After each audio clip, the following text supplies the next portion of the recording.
மாண்புமிகு எதிர்க்கட்சி தலைவர் முன்னாள் முதலமைச்சர் அண்ணன் எடப்பாடியார் அவருடைய ஆணைக்கிணங்க நடைபெற்றுக் கொண்டிருக்கின்ற இந்த கண்டன ஆர்ப்பாட்டத்திற்கு தலைமையேற்று நடத்தி கொண்டிருக்கின்ற கழக அமைப்பு செயலாளர், நாமக்கல் மாவட்ட கழக செயலாளர், முன்னாள் அமைச்சர் அண்ணன் எடப்பாடியார் அவர்களுக்கு இந்த இயக்கத்தை வழிநடத்துவதிலே என்றும் இன்றும் என் உறுதுணையாக இருந்து கொண்டிருக்கின்ற அண்ணன், அதற்கு மேலாக ஒரு விடை வேலையை சொல்லப்பட்டால் திருச்சி ஒருங்கிணைந்த மாவட்டத்தின் தொண்டர்களை, நிர்வாகிகளை, பொதுமக்களின் அன்புக்கு பாத்திரமாக இந்த எதிர்கட்சி காலத்தில் அனைவரையும் அரவணைத்து செல்கின்ற அண்ணன் பி தங்கமணி அவர்களே, இந்த நிகழ்ச்சியிலே தலைமை பொறுப்பை ஏற்றிருக்கின்ற கழக அமைப்பு செயலாளர், புதுக்கோட்டை மாவட்ட கழக செயலாளர், முன்னாள் அமைச்சர், திருச்சி நாடாளுமன்ற தொகுதிக்கு சொந்தக்காரர்.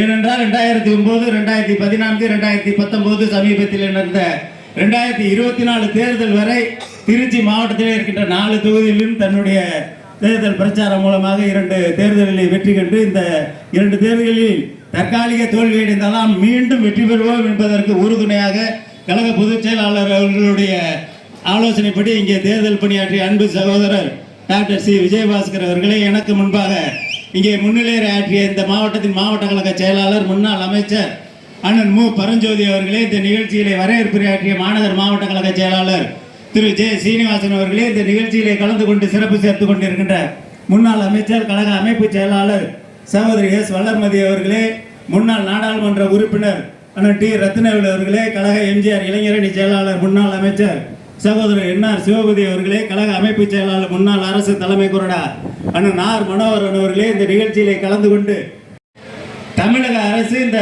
திருச்சி மாநகராட்சிக்கு 27 ஊராட்சிகளை இணைத்து சமீபத்திலே அந்த சட்டமன்றத்திலே சட்டம் இயற்றி கடந்த வாரம் அது கவர்னரின் ஒப்புதலை பெற்று அது சட்டமாகிவிட்டது.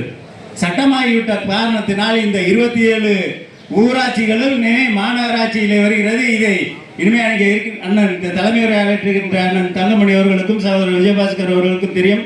ஏற்கனவே தற்போது சட்டமன்ற உறுப்பினராக அவர்கள் பணியாற்றி கொண்டிருக்கிறார்கள். இந்த கூட்டத்தொடரிலே அது என்ன நடந்தது என்பதை அவர்கள் பேசுவார்கள். எதற்கு சொல்லுகிறார்கள்? 27 ஊராட்சிகளை மாநகராட்சி இணைத்ததன் மூலமாக அவர்கள் எதையும் சாதிக்கவில்லை. சாதிப்பதற்கு பதிலாக இந்த 27 ஊராட்சிக்கு உட்பட்ட மக்கள் பாதிக்கின்றவர்களே தான் இருக்கிறது. காரணம், ஏற்கனவே இருக்கின்ற மாநகராட்சி எல்லையில் போக்குவரத்து நெரிசல் மிகுந்த திருச்சி மாநகராட்சியாக இருக்கிறது. அண்ணன் எடப்பாடியார் அவர்கள் சத்திரம் பேருந்து நிலையத்திலிருந்து தபால் நிலையம் வரை, அதிலிருந்து ஜங்ஷன் வரை உயர்மட்ட மேம்பாலத்தை கொண்டு வந்து டிபிஆர் போடப்பட்டது. அதேபோல் சென்னை பைபாஸிலிருந்து காந்தி மார்க்கெட் வழியாக சத்திரம் பஸ் ஸ்டாண்டிற்கும் உயர்மட்ட மேம்பாலம் அமைப்பதற்காக டிபிஆர் போடப்பட்டு நம்முடைய ஆட்சியில் அந்த பணிகள் துவங்கப்பட்டன. இன்றைக்கு 3 ஆண்டு காலம் திராவிட முன்னேற்ற கழக அரசு இங்கே இந்த மாநகராட்சியின் 2 அமைச்சர்கள், மாநகராட்சிக்கே ஒரு அமைச்சர் திரு கே என் நேரு அவர்கள், திரு மகேஷ் பொய்யாமொழி அவர்கள், இந்த இருவருமே அதை கிடைப்பிலே போட்டிருக்கிறார்கள். அதை செய்வதற்கு மாறாக இன்றைக்கு இந்த 27 ஊராட்சிக்கு உட்பட்ட மக்கள் பாதிக்கப்படுகிறார்கள். சுமார் 9 திட்டங்கள் மத்திய அரசின் நிதி மூலமாக இந்த கிராமங்கள் பயனடையும். கிராமங்களாக இருந்தால் மத்திய அரசு நிதி ஒதுக்குகின்ற 9 திட்டங்கள், ஊரக வேலைவாய்ப்பு திட்டம், ஜல்ஜீவன் திட்டம், பாரத பிரதமரின் வீடு கட்டு திட்டம், இப்படி 9 திட்டங்கள் பயனடையக்கூடிய இந்த மக்கள் எல்லாம் இன்றைக்கு அந்த திட்டங்களுக்கு மூடுகளாக அளவிலே தான் இந்த மக்களை இங்கே இணைத்து கிராம மக்களின் வயிற்றிலே அடிக்கின்ற வேலையை திரு கே என் நேரு அவர்கள் பார்த்து கொண்டிருக்கிறார். ஸ்டாலின் அதுக்கு உறுதுணையாக போய் கொண்டிருக்கிறார். இந்த ஆட்சி அகற்றப்பட வேண்டும். நேற்றைய தினம் நீங்கள் பத்திரிகையை பார்த்திருப்பீர்கள். அனைத்து பத்திரிகையிலுமே பார்த்தீர்களால் தமிழகம் நம்பர் 1 எதிலே? வறுமை ஒழிப்பிலே நம்பர் 1. பேப்பர்ல பாருங்க, நேற்று பார்த்திருப்பீங்க. வறுமை ஒழிப்பிலே நம்பர் 1 மாநிலமாக தமிழ்நாடு திகழ்கிறது. மத்திய அரசு அதற்கு சான்றிதழ் கொடுத்தது என்று ஸ்டாலின் ஒரு பக்கம் விளம்பரம் கொடுக்கிறார். யாரோட வறுமை போச்சு? ஸ்டாலினோட வறுமை போச்சு.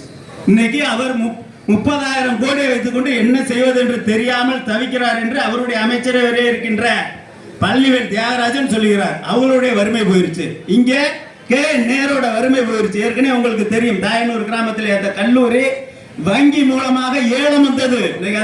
அந்த வங்கி கடன் எல்லாம் அடைத்து பல தொழில்கள் செய்து திராவிட முன்னேற்ற கழகத்துக்கு தேர்தல் சமயத்தில் பல கோடிகளை அள்ளி கொடுக்கின்ற வள்ளலாக கே.என். நேரு இருக்கிறார். அவருடைய வறுமை போய்விட்டது. இப்படி திராவிட முன்னேற்ற கழகத்தின் வறுமை போய்விட்டதை தவிர மக்களின் வறுமை போகவில்லை என்பதை மக்கள் உணர வேண்டும். அதே போல அந்த ஒரு பக்கத்தில் விளம்பரத்தில் எல்லாத்துமே கொடுக்க முடியாது ஸ்டாலினால.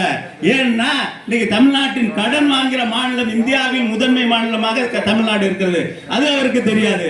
அதே போல் மின் கட்டணம், அதே போல் கொலை கொள்ளை கற்பழிப்பு 200 நாள்ல 595 கொலைகளை செய்து இன்றைக்கு தமிழ்நாடு முதன்மையான மாநிலமாக வந்திருக்கு. அது அவருக்கு தெரியாது. அதிலே 10வது பாராள ஒண்ணு வருது, அமைதியான தமிழகம் என்கின்ற வகையிலே அதிக குறியீட்டு எண் 78% இருக்கிறது தமிழ்நாடு என்று ஸ்டாலின் அறிக்கை கொடுத்திருக்கிறார். அந்த முதல் பக்கத்தில் பாருங்க, 78%.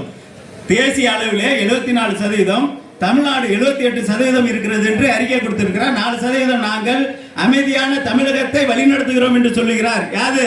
நம்முடைய சேலம் பகுதி கழக செயலாளர் கொலை, அதே போல் ஜெயக்குமார் காங்கிரஸ்காரர் கொலை, ஆம்ஸ்டாங் கொலை, இப்படி சர்வகட்சி கொலை இல்லாமல் 200 நாட்களில் 595 கொலைகளை செய்து அமைதி பூங்கா என்று தமிழ்நாடு மத்திய அரசு பாராட்டுகிறது நேற்றைய தினம் அறிவிக்கை கொடுத்திருக்கிறார். மக்களை ஏமாற்றிக் கொண்டிருக்கின்ற ஸ்டாலின் ஆட்சிக்கு முடிவு கட்டி கழக ஆட்சி 2026 அமைவதற்கு இங்கே இருக்கின்ற தலைவர்கள் ஒத்துழைப்போடு, பொதுமக்கள் ஒத்துழைப்போடு நாம் ஆட்சி அமைக்க சபதம் ஏற்க வேண்டும் என்று நல்ல நேரத்தில் கேட்டுக்கொண்டு விடைபெறுகிறேன். நன்றி, வணக்கம்.